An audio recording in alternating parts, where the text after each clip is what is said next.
All right, gentlemen, this is going to be a very important one for anybody who's maining the sniper and anybody who thinks like the cloak has changed since the patch or anything like that. The main reason you're having any issues with your cloak is going to be if you have Emperor's Grace and Lingering Concealment up at the same time.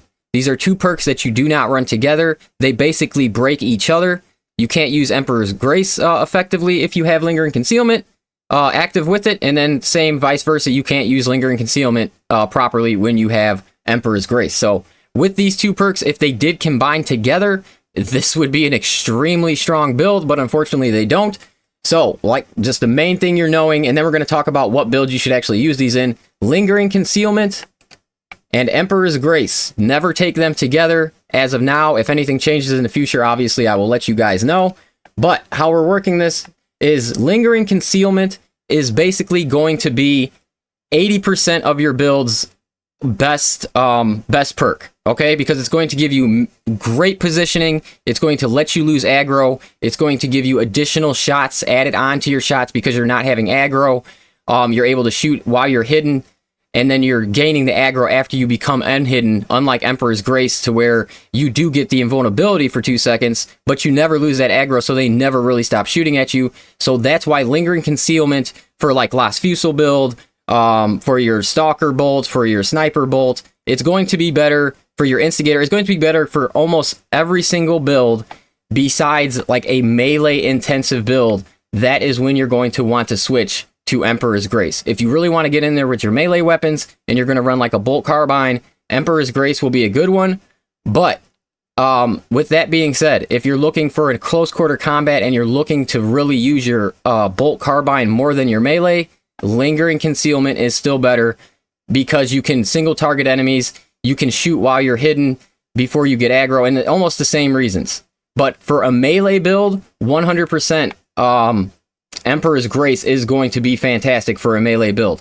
So if you're looking for a melee build, you're going Emperor's Grace, and you're going to go with Persistence right here. And this is going to give you incredible health reduction. So you're going to have like 45, because you're going to pair this one up, which is going to give you, every time you deactivate your cloak, which is constantly, you're going to have 20% health reduction for 10 seconds. And then you're pairing that up with this right here. When your armor is depleted, you get 25% less health reduction for 15 seconds.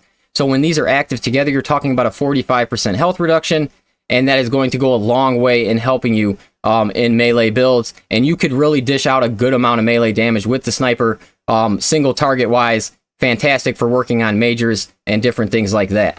So just to recap, Lingering Concealment and Emperor's Grace, you are never taking them at the same time. And then when you are taking Emperor's Grace, you are going to switch over here to Persistence. So obviously you can run these whenever you want. They are both good ones. But, you know, I gave you my opinions on them when I think each one is good for each build. And like I said, anybody who's looking for positioning and really looking to make their ranged weapon the focus, Lingering Concealment is going to be the best option for that. But when it comes to a melee build and you want to really go 50-50 with like your bolt carbine and your melee, then I would say Emperor's Grace is not a bad choice at all. And I really do hope they end up making it to where we can run Lingering Grace, or Lingering, like that's what it would be called, Lingering Grace. But really could really run Lingering Concealment and Emperor's Grace at the same time, because that really would be a really fun build to run. And I think that would be the number one pairing for the sniper for sure, if both of those, you know, synced up together. So hopefully that changes in the future. As I said, if it does, I'm going to let you guys know. Ton of fun with the sniper though, guys. Just do not run these two perks together, and then you're going to have a great time. And then also I'm going to have another video today, just keep your eyes out for it, letting you know the fastest ways to break your cloak, give you some good knife perks that you're going to want to take on that to make your cloak break good, and to keep you moving around the map without really being seen, so you can really grab good positioning. But that is going to be it for this one, guys. I do appreciate you guys checking out the video, and I will catch you on the next one.